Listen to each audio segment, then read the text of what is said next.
and the Early Years podcast. I'm Glenn Bennick. Now, I love it when a guest comes back, and I did promise in the last season that I would get this guest back again, and I have. I'm really pleased to welcome back from Pikler UK, Rachel Tapping. Rachel, welcome back to the podcast. Thank you so much, Glenn. I'm really glad to be here again. Oh, it's brilliant to have you. We've been having a little like catch up just before we started recording, but we were talking about sort of staff well-being and emotional well-being and kind of burnout as well. It's really prevalent at the moment, isn't it? Yes, I think it is. And I think, there are so many pressures on people who work in the early years, on the floor with the children, as it were, and also within the whole management structures and Mm, everything else. And I think it's very hard because of all the new things that are coming in and the younger children coming in, people having mhm, to accept more children, ratios, all of those kind of things.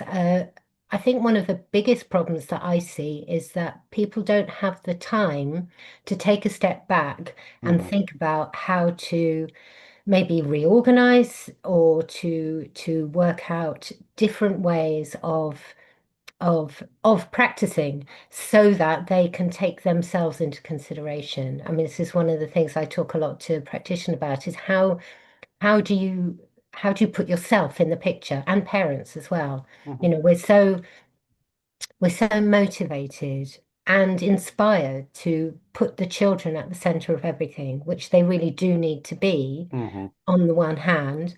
But if we're not well emotionally and physically, how can we put the children in that position and take the care of them that they really, really need?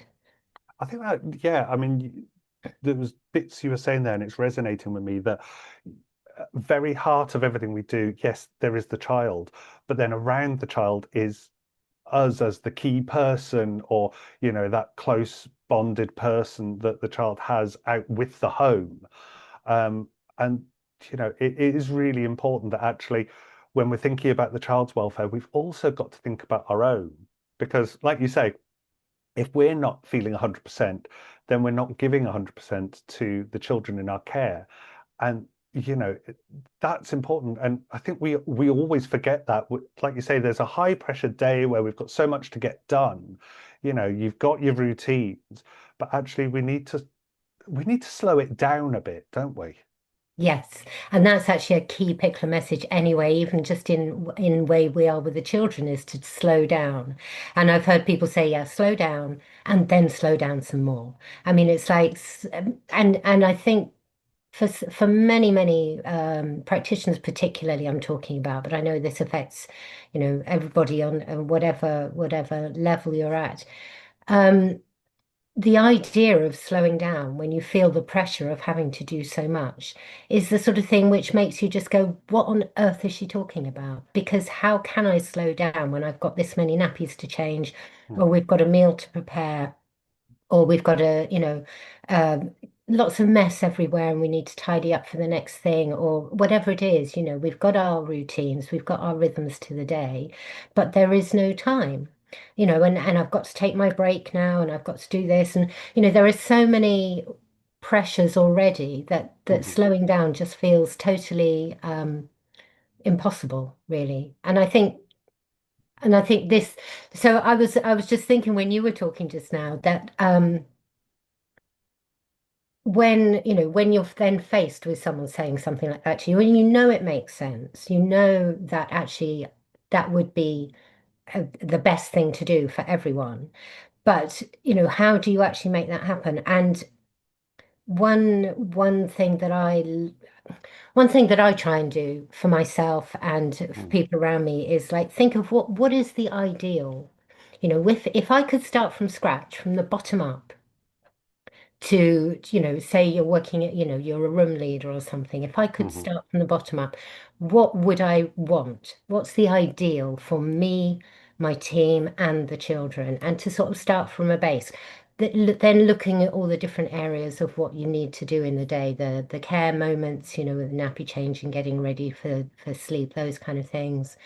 the meal times, and the going outside, what Hmm. would make life simpler and easier and enjoyable, and and give us the opportunity to really be present with the children, for the children, and for ourselves. And I think sometimes if you're able to step right back and create a picture that may have nothing to do with what you're currently doing, and you Hmm. may and to get rid of the idea of what's possible and what isn't possible, but Yeah. just to paint a picture, to have a vision of what you would love, then you've got something to work with, and you can then maybe start to make even just one or two little changes that will begin to give you hope. Because I think there is a sort of hopelessness I sometimes feel in this field, because there are so many pressures. There's not enough money, there's not enough staff. The staff keep coming and going. You start to build Mm. a relationship and then it's gone. All of these things, must make people feel like, they don't even want to get up in the morning sometimes. It's right. I mean, I've seen, you hear about it a lot. Like it's always reported that, it's a constant, almost revolving door of recruitment of staff, and you're starting again. And I think you're right. Like sometimes I think the routines of the day need, to make it not easier for yourself because it's never an easy job, but to make it better for yourself is to almost start again. I mean, I was listening to you talking there, and I was thinking back to one nursery I worked at where I took over a room that was brand new. It hadn't even been open. This nursery had only been open just over a year, and this room had never been open because it wasn't needed. And I went in, and I was just told, "It's your room. Do what you need to with it. Build your own routine. Here's the key point of the day, lunch. Here's the other key point of the day, tea. The rest of it's yours." And that's what I did. We built in bits where, we knew our children needed to have a sleep, and that came after lunch, and this is what we would do. And then because they would all be asleep, this is when we could update our observations or put our messages out to parents because, it only needed one of us to monitor all the children. So there was things like that that actually made the day a bit more manageable, and we could do our arts over there, and we've worked the design of the room round to make it easier so that wherever we were, we could always monitor the children. So it was a really holistic approach to actually making the day work for the children, but Mhm. for us. And I think that's the big bit that we often forget, that actually we're important too. Mm. The room won't function without the adults, and if the adults aren't cared for, that's a difficult bit as well. Yeah, absolutely. And I think so I was just reminded then also, because we're talking about well-being and how we do need to look after ourselves. Um, there are lots of different reasons why people come into childcare. One of the most common is because, well, there are two very common ones that I've come across. Um, One is that, well, my own children have gone to schools and I need to earn a bit of money, so I Hmm. thought childcare would be a good idea, or maybe especially if it's, say, a term time setting or Hmm. something. So you've got that reason, and you've got the reason, well, I didn't know what else to do. Um, or someone said, I went to a careers advisor, and I didn't know what it was, this or hairdressing. I mean, it's not as simple as that. And also there are thousands, probably millions, of people who go into childcare because they just are so passionate about Yeah. it. So I know I'm not trying to make a generalization exactly, but I don't know that people really understand always when you go into childcare. It's like so many roles, how really very important it is, and Hmm. how um how responsible it is. And I think it's only when you get in, you might love being with children, you might love playing with children, but until you're actually in the role where you are totally responsible for, what, 6 hours or something for these specific children who may be having a bad day, may be really missing Hmm. their parents, well, I don't think it's really, I don't think it really kind of hits you. And it's a bit like becoming a parent. You think you look forward to your baby arriving, the baby arrives, and suddenly you've got this totally vulnerable being Hmm. that is yours to take care of, and you've never done it before, and you think, oh my God, what do I do now? So I think a lot of people come in with the best will in the world, thinking this will be interesting or fun or exciting or something, and then the reality hits of all of the things that you are expected to do, which sometimes don't feel instinctively like it's what you would do if you were given your own, people don't get to be themselves as much Hmm. because there are rules and expectations and all these Yeah. kind of things. Um, and I think those are the kind of things that begin to contribute to the kind of possible burnout that can come later when you feel like you're Hmm. constantly working, working, working. You don't really, you're having to do what you're told quite often in a situation where you may not quite agree, but you don't have space to say. There's so much that management can do to really, really support caregivers, practitioners, Hmm. educators in their role that would really, even if you can't change the way that your room or your setting is run, just being heard sometimes, being accepted for who you are, being Hmm. given the opportunity to share your own thoughts and ideas, your frustrations. And I'm not sure that always um, gets considered. Making time, you're talking about having time, say at lunchtime when all the children, or after lunch, sorry, when children are having a Hmm. nap, get to catch up with some of your paperwork and observations. And that's really important because otherwise, when's it going to happen? But also having regular opportunities to speak to a mentor or someone like sort of having a buddy system or having some other way of being able to really share and let out your frustrations, have a bit of a rant, or these kind of things are really, really important as well Hmm. for all of us as human beings. We need opportunities to really explore our own feelings and emotions in order to be in touch with them and not squash them and push them Yeah. down until you get to a point where, as I was saying, you don't even want to get up in the morning to go to work because you just feel Closed so, in. yeah, Yeah. yeah, I think that's important as well because, the different families that we care for, it's very, very diverse now. We have families from different countries coming in and, different types of families as well. It's no longer the yeah, nuclear family of old. We've got all different families from, single parents to, same gender families and, families with, you know, two different parents that live apart, all this kind of thing going on.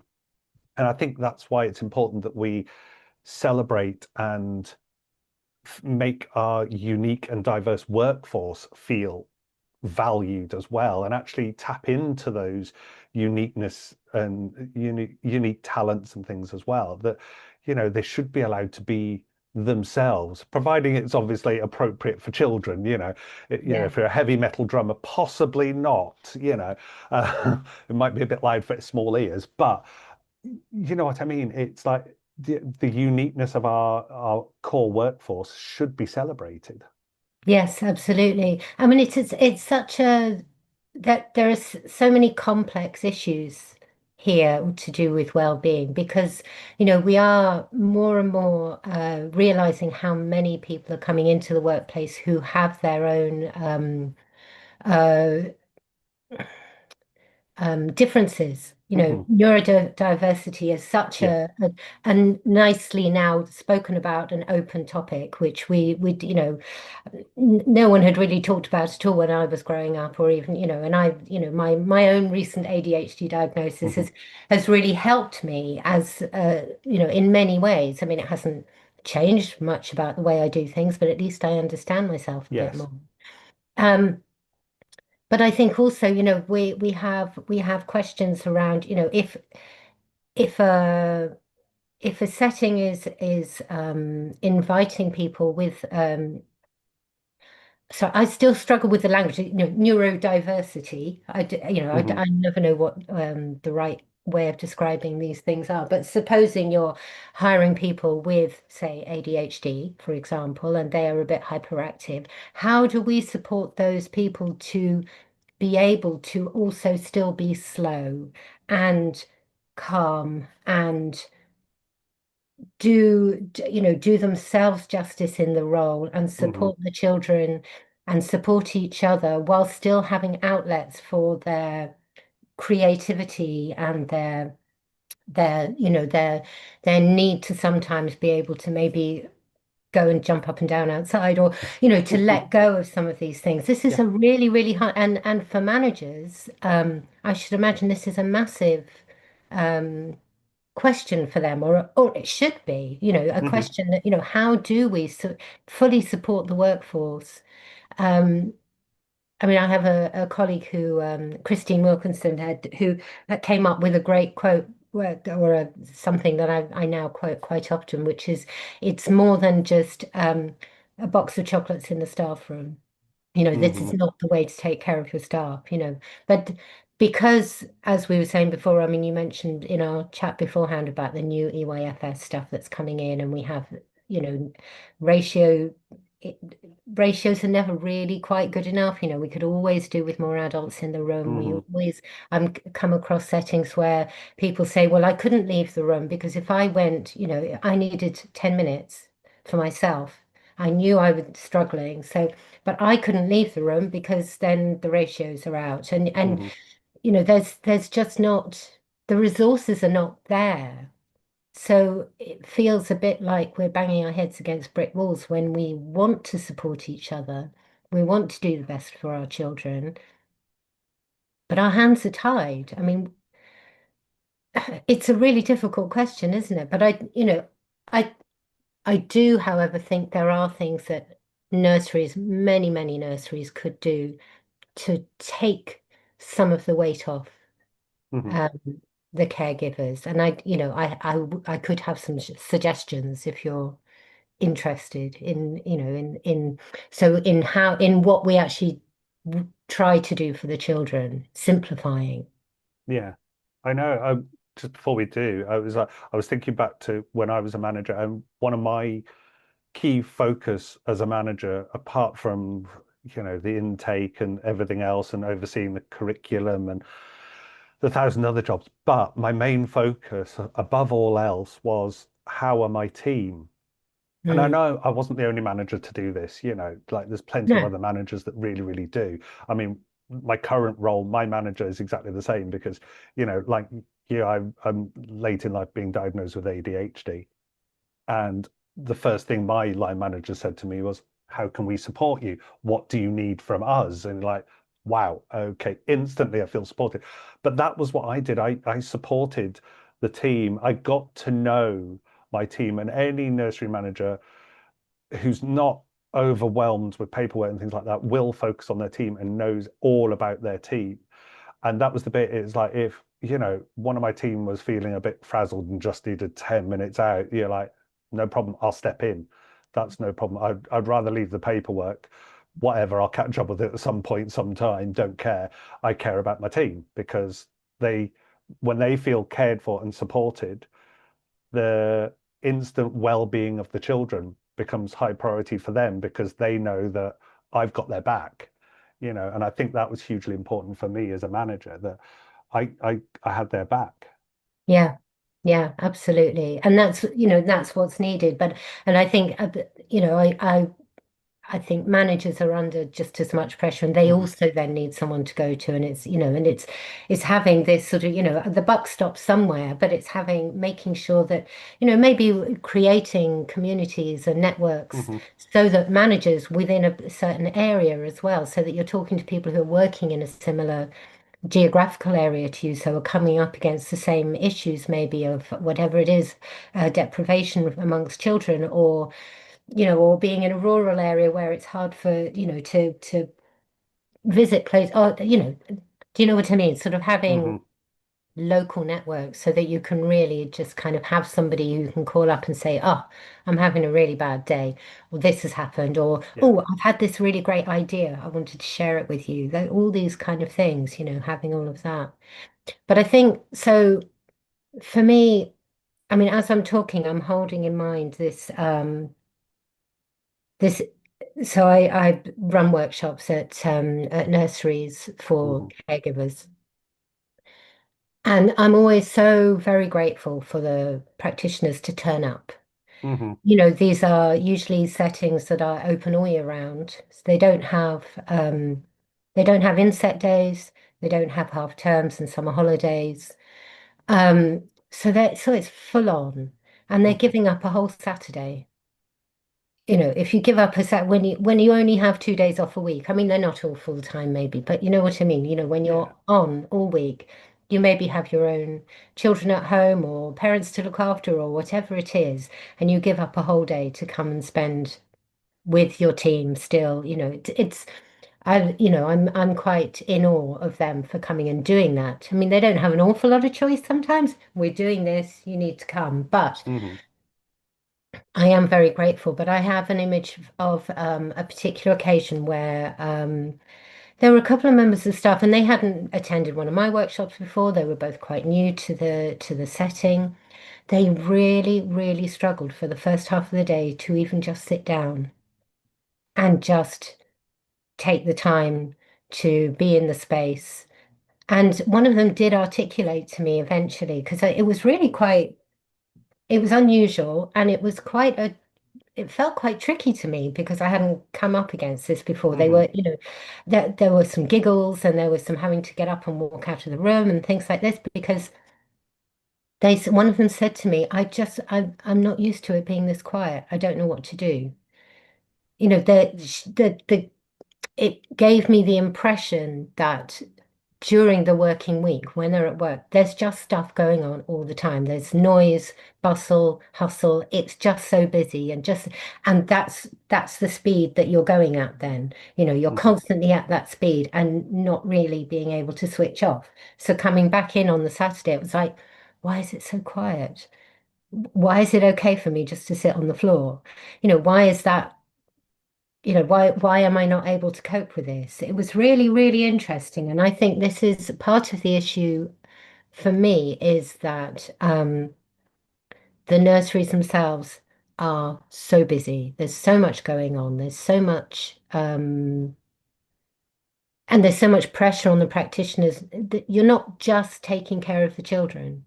You're setting Hmm. up activities, you're planning new activities. You're constant. There's a lot that in settings where there are um, pressures to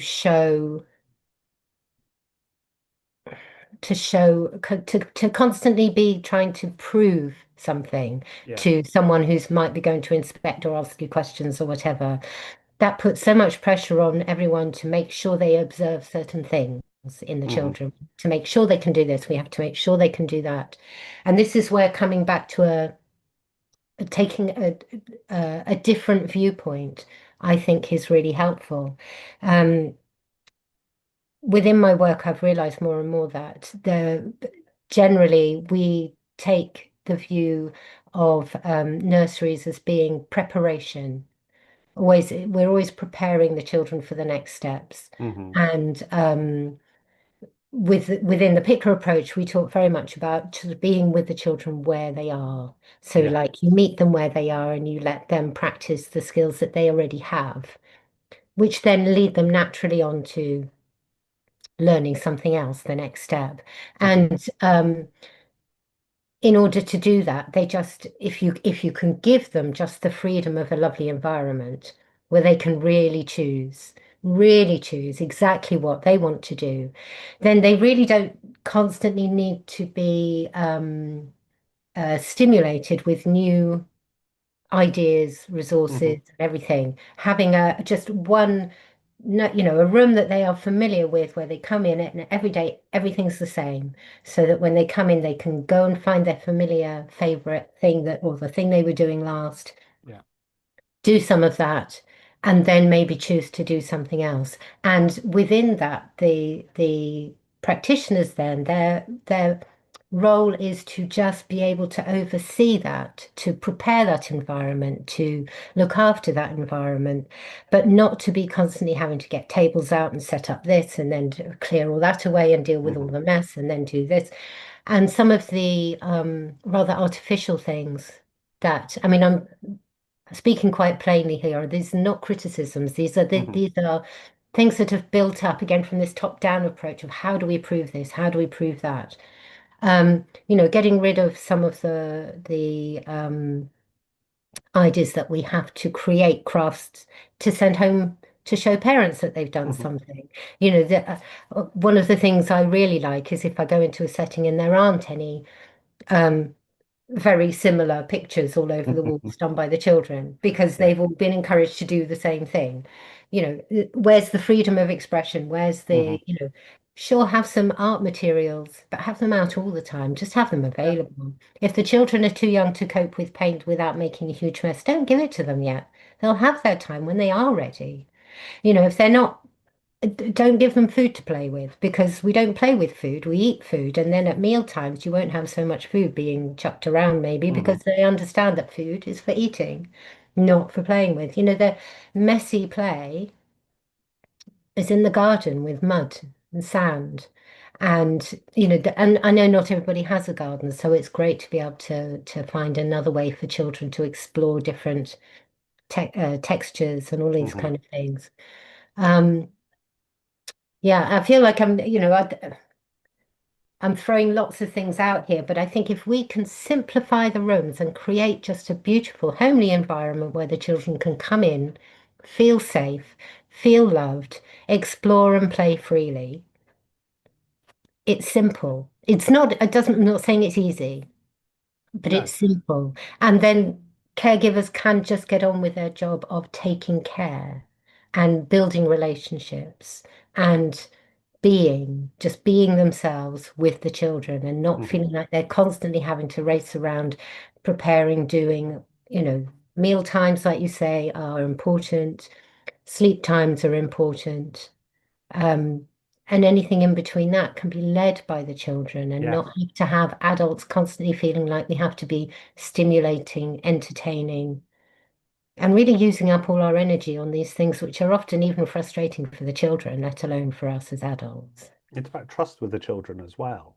Yes. The adult sometimes needs to think, well, yes, I know I'm the adult, but actually I can trust these children to go and choose what they want to do. And it was kind of harking about what you were saying there to that holistic approach I was talking about, that Yeah. it's not just about the adults, it's about the environment as well. Was it Reggio that said, no, who was it that said that the environment is also the teacher? I forgot who that was now.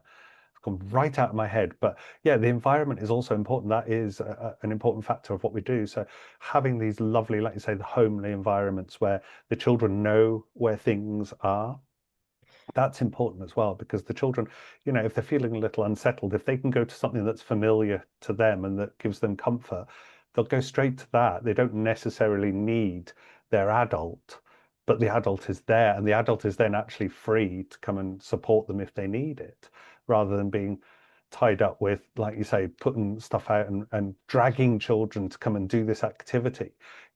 It's about that child's choice and about the child's freedom to come and choose what they want to do, which actually will lessen the burden slightly on adults. Yes, and I think again, there because of our top-down approach, so many things have been created for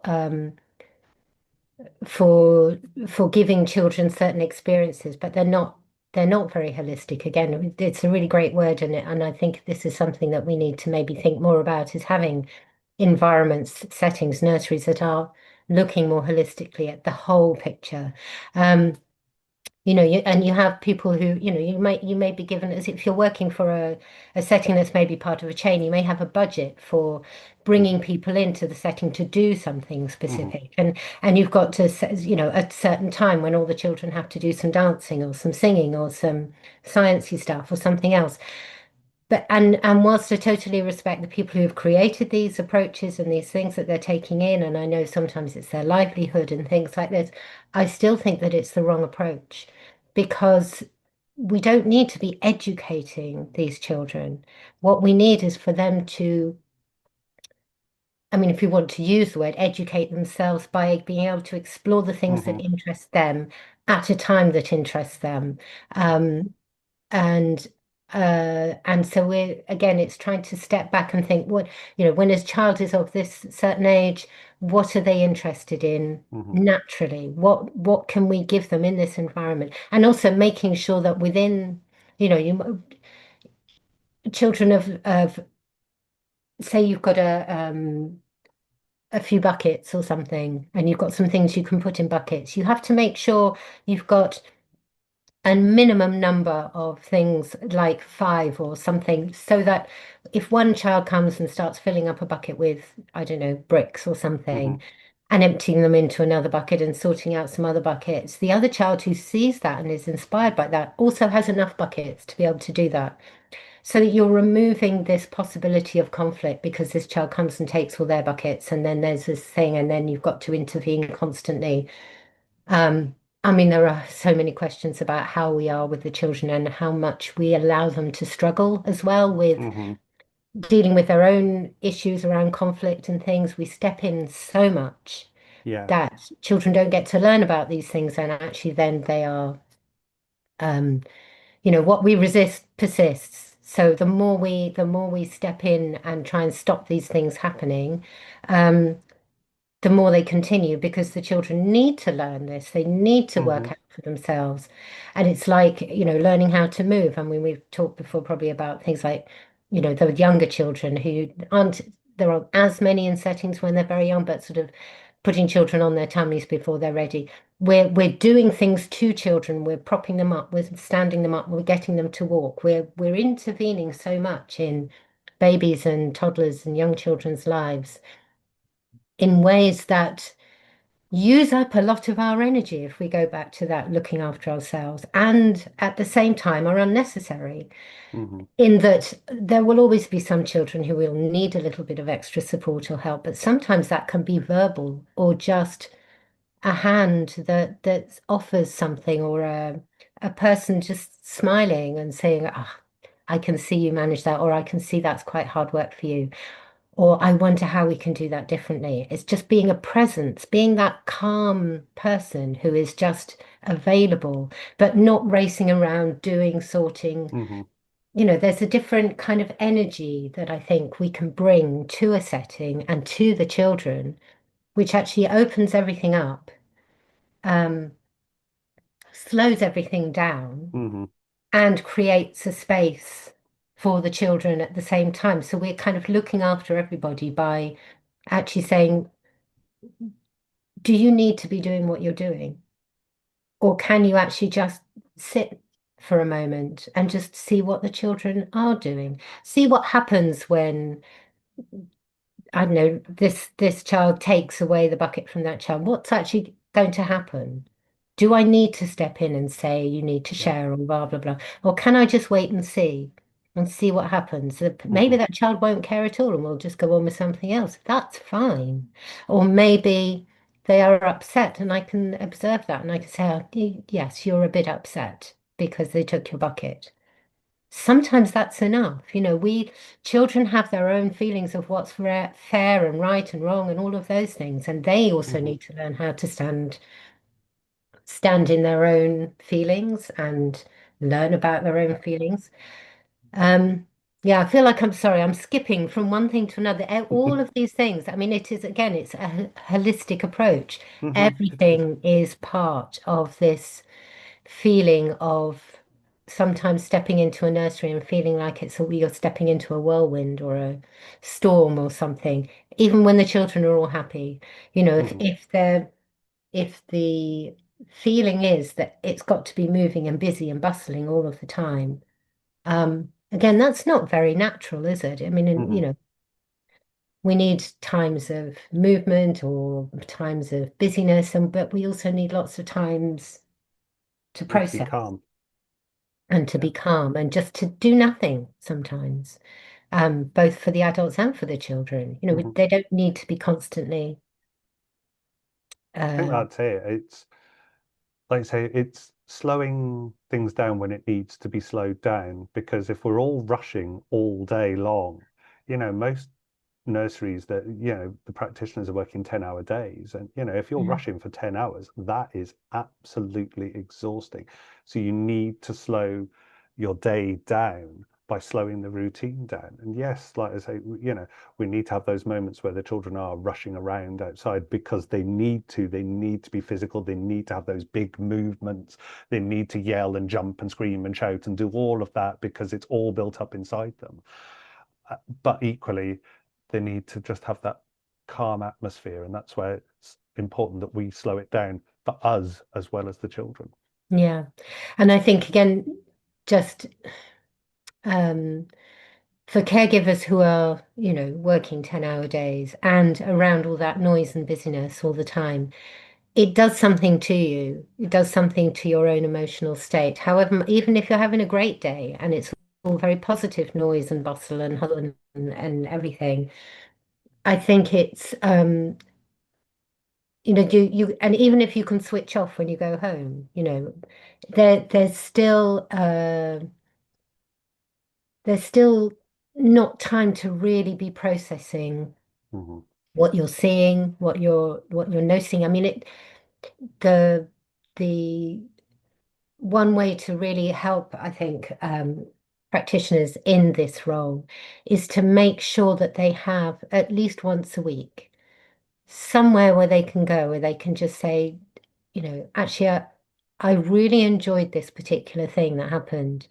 And I noticed that so and so did this and somebody else did that. And it was amazing to see because we need to value our practitioners as highly skilled adults who Hmm. are looking after the most important people in the world. Our children are our future. It's been Hmm. said many times. So there's that, but also they need to be able to say, I'm really struggling. I'm exhausted.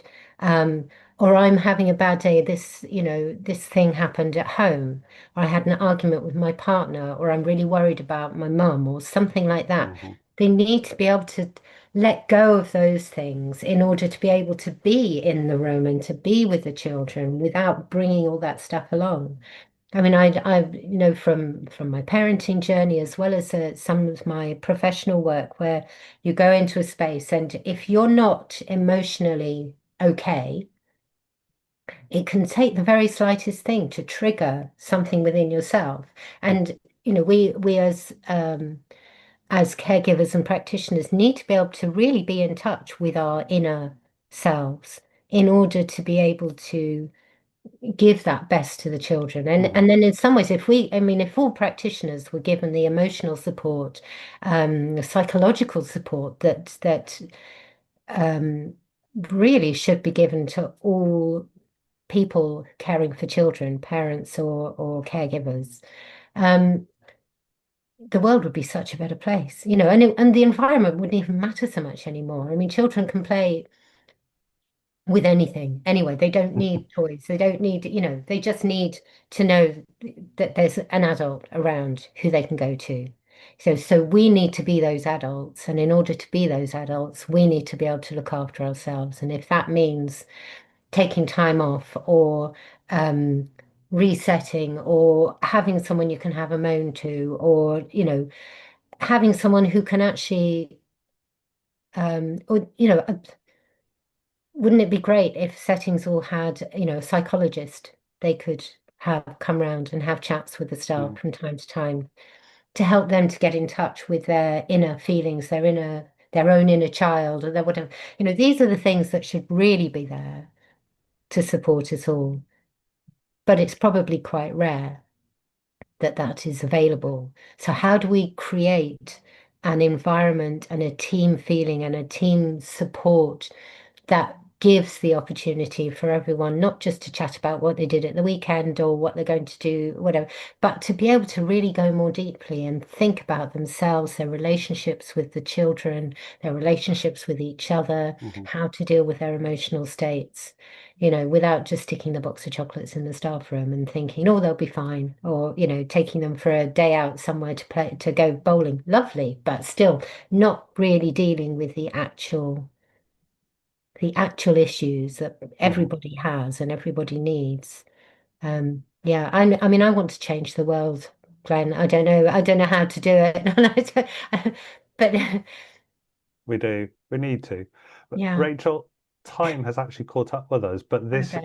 as always, it's always fascinating talking to you. Absolutely brilliant. And yes, you're right.